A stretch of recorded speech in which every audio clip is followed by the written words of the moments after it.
Can makeup erase wrinkles?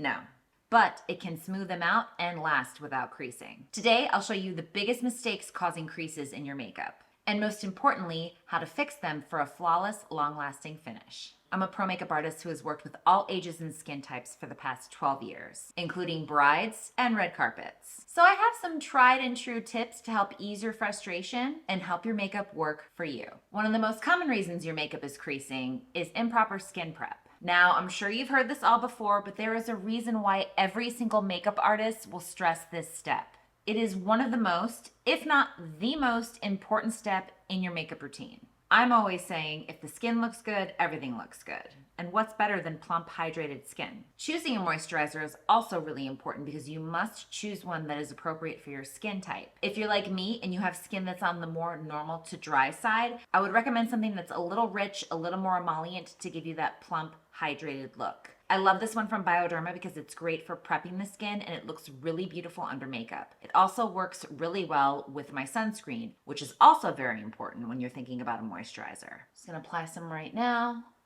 A moisturizer that I would recommend for someone who's a little more on the oily side. Yes, just because you have oily skin, it does not mean that you do not need moisture. Everybody needs a moisturizer and a sunscreen that is specific for their skin type. This Confidence in a Gel Cream is perfect for oily skin types or even combination skin types. Now, I'm not saying that you need to get these specific moisturizers, but there are some things that I want you to look for. The Bioderma moisturizer has a thicker, heavier texture. It's a little bit more emollient. If your skin needs that, this is more appropriate. But if you have, say, more of an oily skin, I would go with something like this, which has more of a gel texture. It's more of that water cream kind of texture, which gives you the hydration without any of the extra heaviness. It also just depends on what you prefer personally. If you prefer a heavier moisturizer, which is what I prefer, or if you prefer something lighter, but will do the same kind of job as far as hydration. Now, before you apply sunscreen, I'm gonna give you the biggest pro tip. You have to wait for your moisturizer to absorb fully. Give it 5 minutes, give it 10 minutes, give it 15 minutes if you can. The more time you give for your face to absorb the moisturizer, the better. That way the moisturizer will be doing its job, but it won't be sitting on the surface layer of your skin, therefore causing more texture on top of your skin and therefore leading to creasing.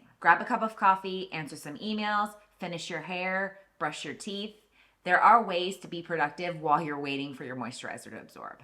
Because if you're anything like me, you're in a hurry in the morning and you need to get out the door. Now, when we're talking about foundation, there are a few things that I would like to mention. Firstly, yes, it does matter how thick your foundation is when it comes to whether or not you're more prone to creasing. However, I'm a firm believer that you can pretty much make whatever you love to wear, even if it is full coverage, work for you and give it less of a likelihood of creasing. Let me explain. As a working pro and personally, I prefer to do really thin layers of different types of products. So what I will usually do is I will do a thin layer of whatever my base is, whether that's a tinted moisturizer, a tinted sunscreen, or an actual foundation. And then what I will usually do is I will conceal where needed. I hardly ever go in full force with a full coverage foundation because that is a one-way ticket to creasing almost immediately. If your face moves, your makeup will crease. But the steps that I'm showing you today are going to help prevent that from happening as long as possible. I'm about to say something that's gonna ruffle some feathers. Do not apply your foundation directly from the pump onto your face. Just don't. I know this technique is all over social media, especially with Gen Z influencers, but trust me, it's not doing your makeup any favors. Even though their skin may be youthful and smooth, they are still applying way too much product. And if you follow suit, you will likely end up with excess foundation that will settle into your fine lines and creases. Most foundations today are highly pigmented, which means you need only a fraction of what's being used in those viral videos.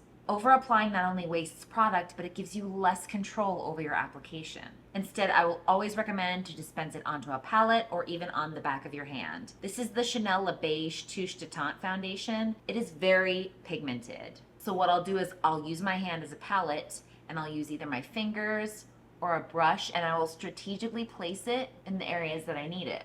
If you want more of an in-depth tutorial on different foundations and how to place them and how to make them work for you, please let me know in the comments below and I will make that happen.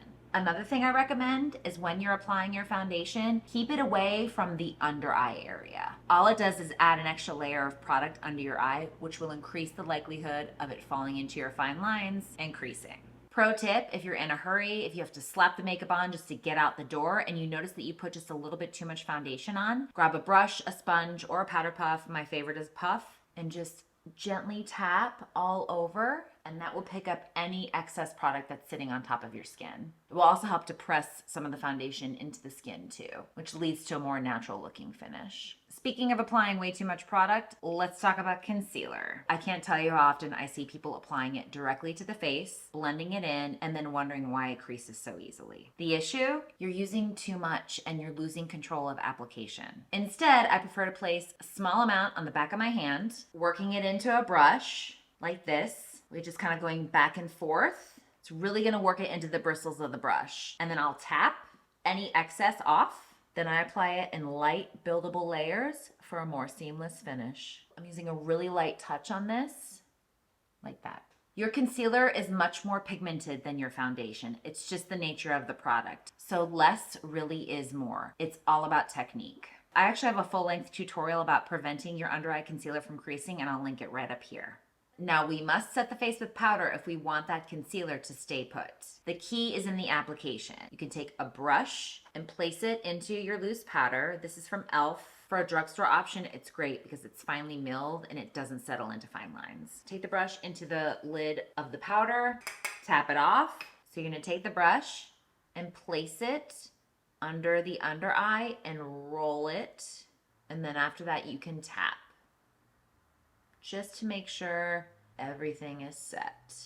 My personal favorite method to set my under eye that I've found really works for me is something I like to call baby baking, or a light bake. Just kind of load up the puff like that and then tap off the excess onto the back of my hand, which also works the product into the puff.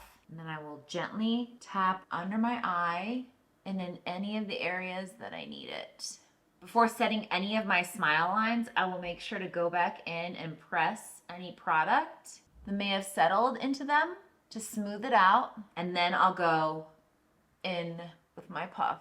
If you are unsure about any of these steps, except for the moisturizing and the sunscreen, those are the two most important steps of your makeup routine. I will say it till I'm blue in the face. A hydrating setting spray is your best friend to help lock in your makeup. I love this one from Urban Decay. They are very well known for their setting sprays, but this one in particular is really nice because it has cactus flower water and vitamin C, so it's also really soothing to the skin. Just shake it up and mist it all over your face. Another pro tip, keep your face still and your eyes closed while your setting spray is drying to prevent creasing and ensure a flawless set. These are just a few simple steps to keep your makeup from creasing and looking flawless all day. If you're looking for more pro tips to keeping your makeup looking fresh and youthful, check out my video here. Thank you so much for watching. I appreciate your support, and I will see you in the next video.